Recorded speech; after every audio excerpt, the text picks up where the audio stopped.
هذا العدد برعاية للابوغاتوار نوفو نورديسك.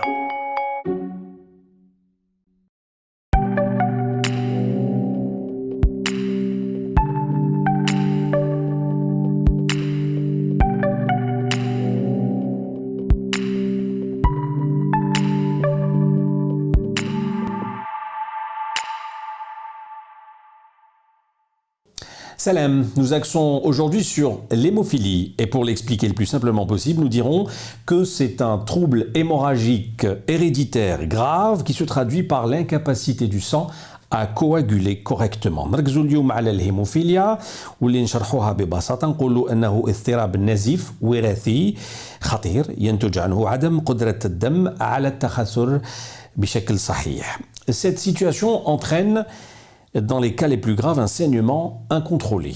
Ce saignement est soit spontané, soit lié à un traumatisme mineur. Cela veut dire qu'une personne hémophile ne saigne pas plus, elle ne saigne pas plus vite, mais elle saigne plus longtemps, ce qui peut entraîner une détérioration importante, notamment au niveau des articulations. En Algérie, nous comptons environ 2500 cas. En tant que maladie héréditaire, comment elle se transmet du parent à l'enfant ? La plus grande partie de la population atteinte d'hémophilie est de sexe masculin. Pourquoi؟ يؤدي هذا الوضع في الحالة الشديدة إلى نزيف لا يمكن السيطرة عليه. هذا النزيف إما عفوي أو مرتبط بصدمة. هذا يعني أن الشخص المصاب بالهيموفيليا لا ينزف أكثر، لا ينزف أسرع، لكنه ينزف لمدة أطول، مما قد يؤدي إلى تدهور كبير خاصة على مستوى المفاصل. في الجزائر لدينا حوالي 2500 حالة كمرض وراثي. كيف ينتقل من الأب إلى الطفل؟ معظم السكان المصابين بالهيموفيليا هم من الذكور. لماذا؟ Certains patients n'ont pas d'antécédents familiaux connus, mais leur maladie peut être due à une mutation génique. Comment et quels sont les symptômes? Qu'en est-il également du diagnostic et de la prise en charge؟ بعض المرضى ليس لديهم تاريخ عائلي معروف ولكن مرضهم قد يكون بسبب طفرة جينية. كيف وما هي الأعراض؟ ماذا عن التشخيص؟ Autant de questions que nous poserons aujourd'hui à notre invité que voici que voilà. مرحبا بكم في حالتي حالتي.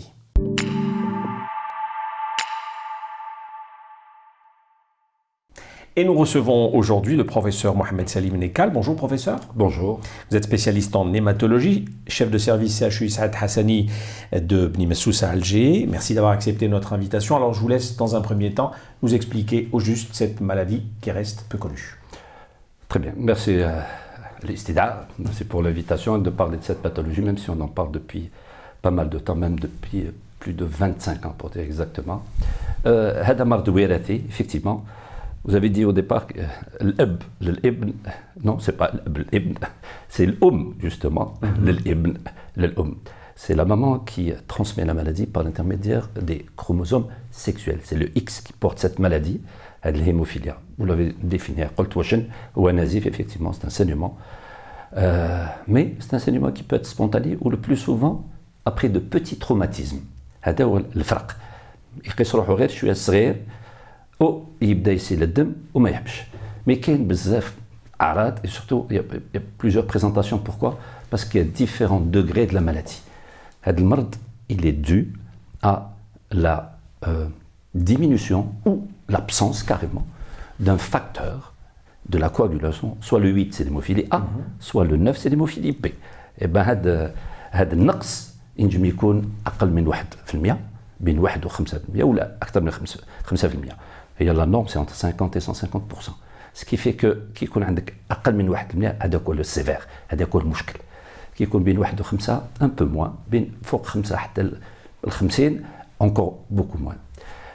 هذا هو المرض وهذا هو la présentation des différentes symptomatologie. واش نجم يكون عندها اعراض على جال هذا النقص في هذا le facteur de la coagulation. Très bien. Donc c'est plus la maman que le papa, yani plus l'homme que l'ab. Non, mais c'est pas forcément. Ce n'est que la maman qui transmet la maladie parce que le facteur est fabriqué à partir d'un gène qui se trouve sur le chromosome X. D'accord. Or, c'est la maman qui a le chromosome X. Et il y a des femmes qui peuvent être hémophiles. C'est exceptionnel. Et dans le cas précis, c'est lorsque le papa est un hémophile, le papa a Y et X. Or, le X, il est malade, et la maman, elle est porteuse de l'hémophilie sur son X.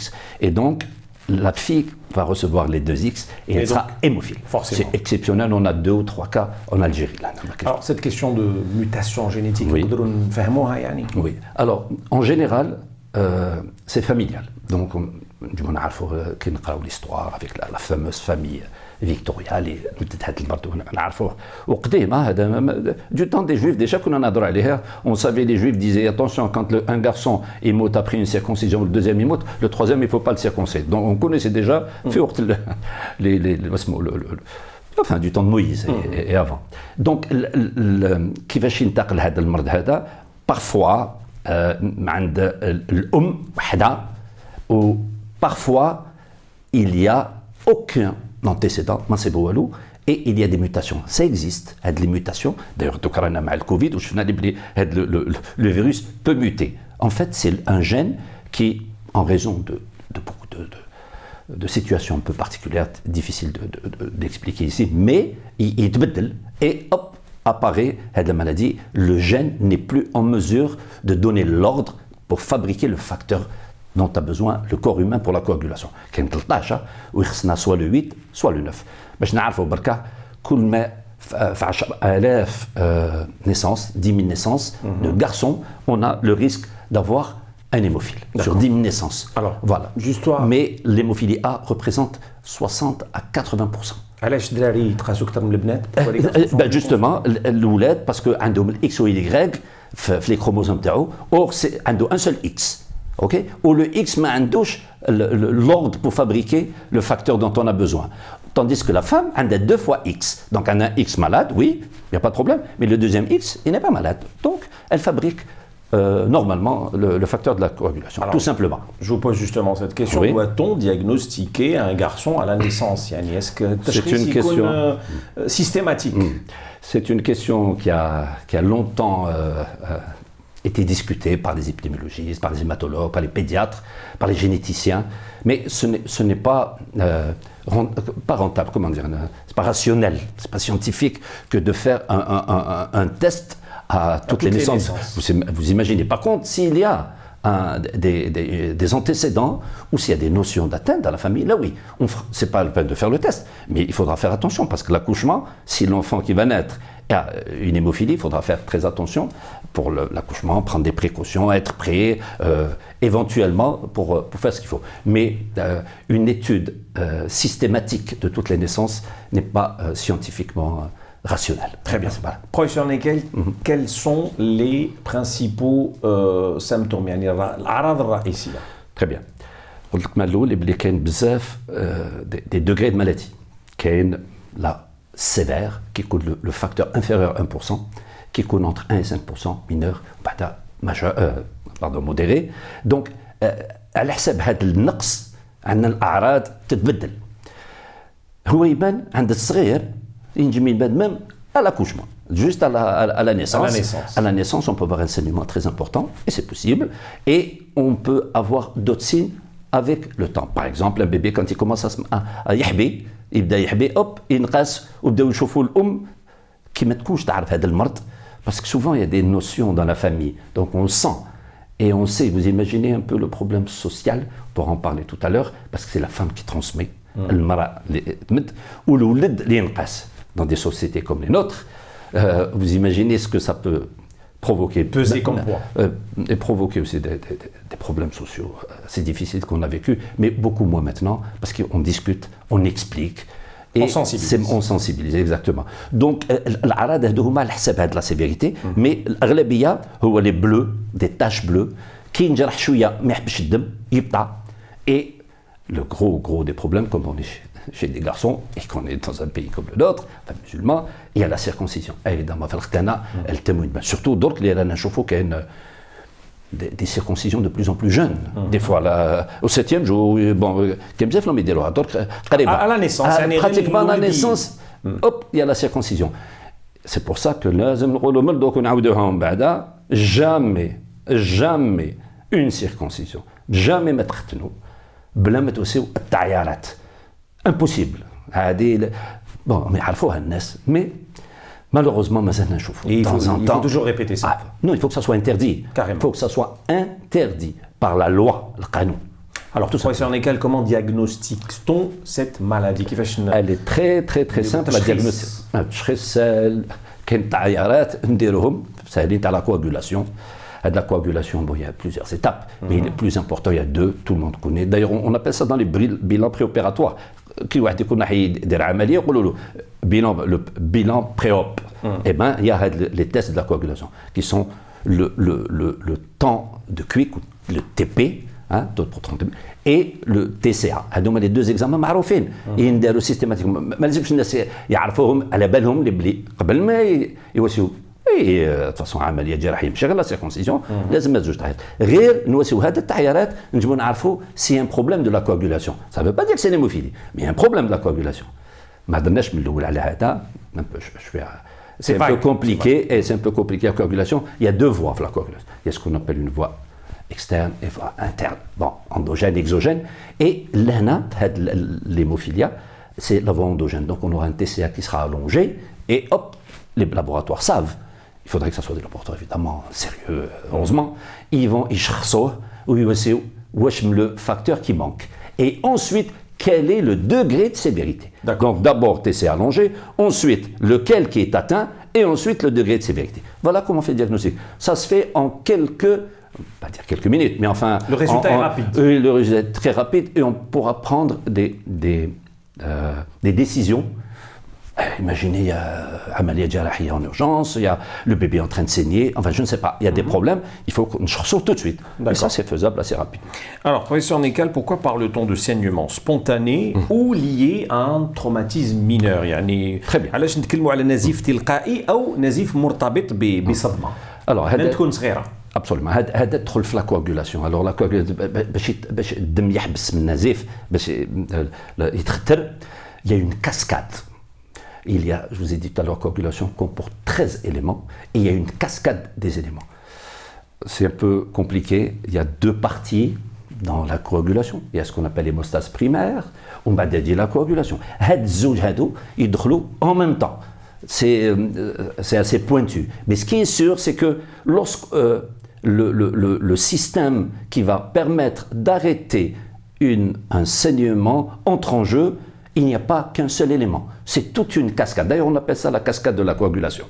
Alors, pour peu que cette cascade tarte, pour peu que cette cascade soit déficiente de manière importante, eh ben, on aura soit un saignement petit, soit un saignement lent, et parfois, il y a un équilibre. Qui connaît الدم يسيل كاين واحد الحوايج في العبد عند العبد اللي يحبسوه بصح ما لازمش يحبسوه كومبليتمون حتى من بعد il va tromboser يولي الحجر في الدم ça va donner l'autre risque, un autre problème qui sont les thromboses. Donc il y a un équilibre extrêmement précaire. Tout est fait comme une horloge, comme du papier de musique, papier de musique, ma cache. Tout est fait de manière parfaite, sauf quand il y a des soucis, une baisse d'un facteur ou un autre. D'accord. Ce qui fait qu'on peut avoir... Mais pourquoi on parle de ça, pour vous dire, pour les hématologistes et pour ceux qui font de la médecine, entre spontané et provoqué, spontané c'est plutôt la première partie de la coagulation, c'est l'hémostase primaire. Voilà, on dit c'est plutôt spontané. D'accord. C'est pour ça que quand c'est provoqué, c'est autre chose. On pense à la coagulation. Mais non, les deux كبروا.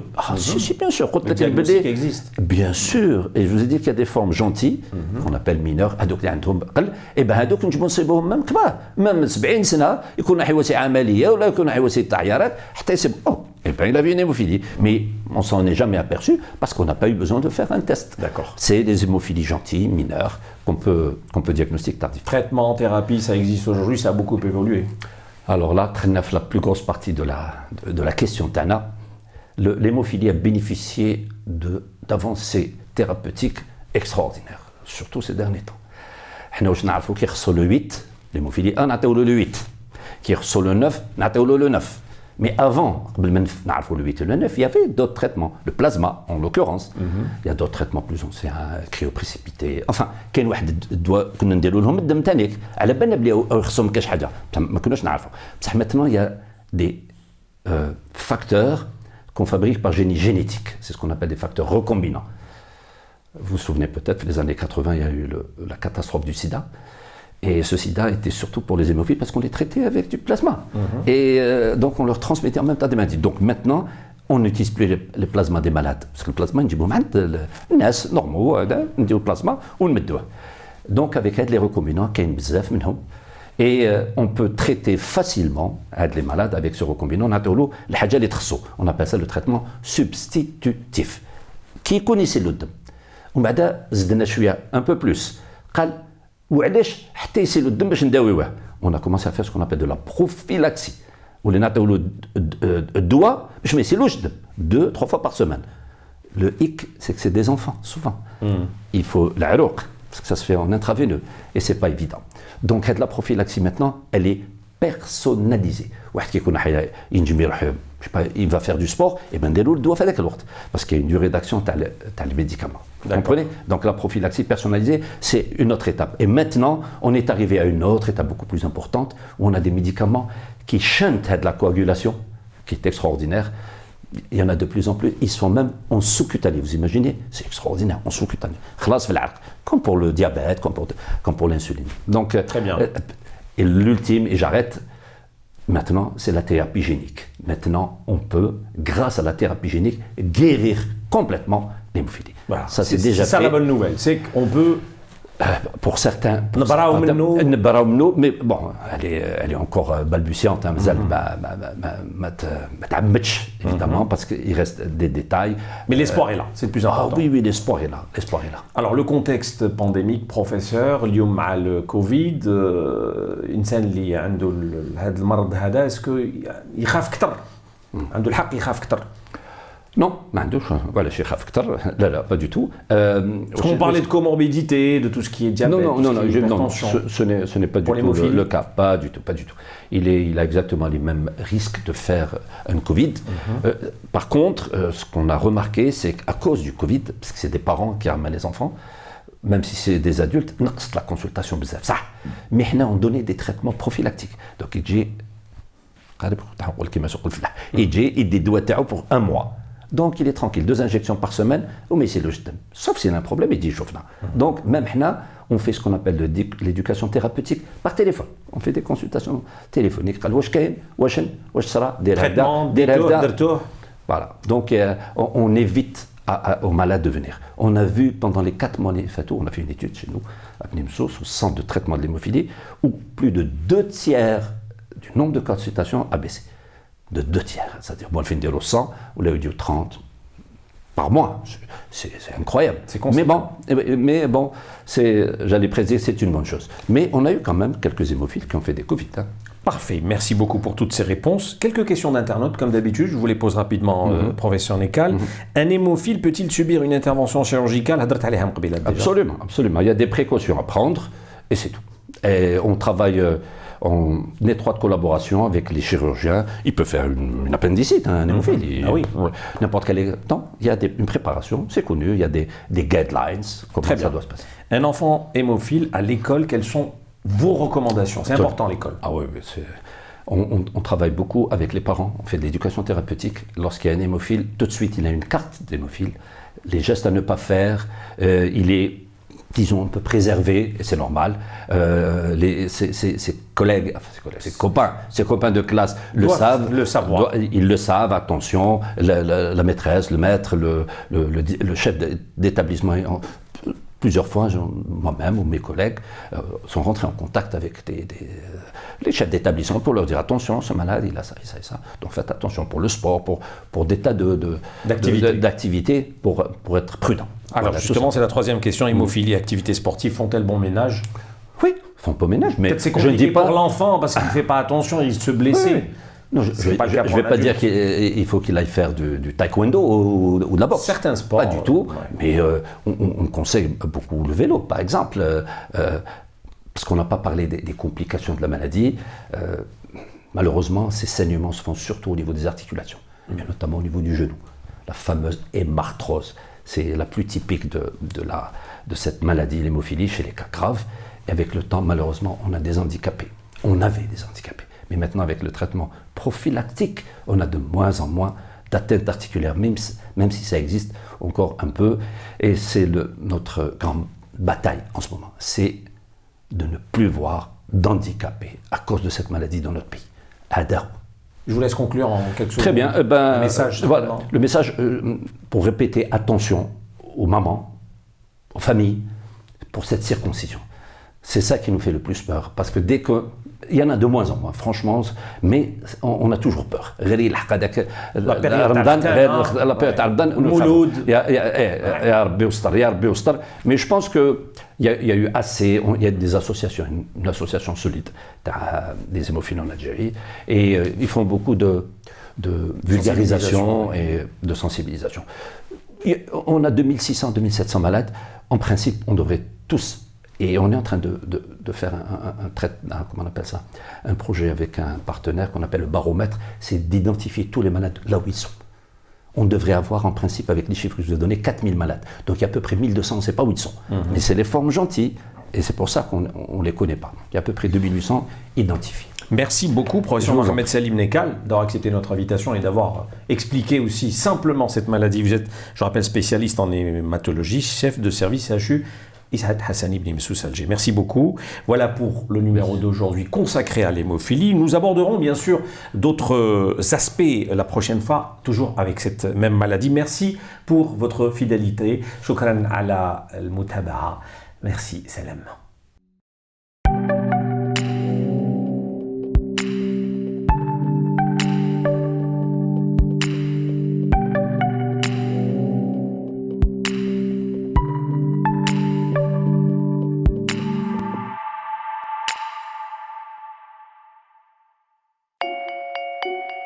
هذا العدد برعاية للابوغاتوار نوفو نورديسك.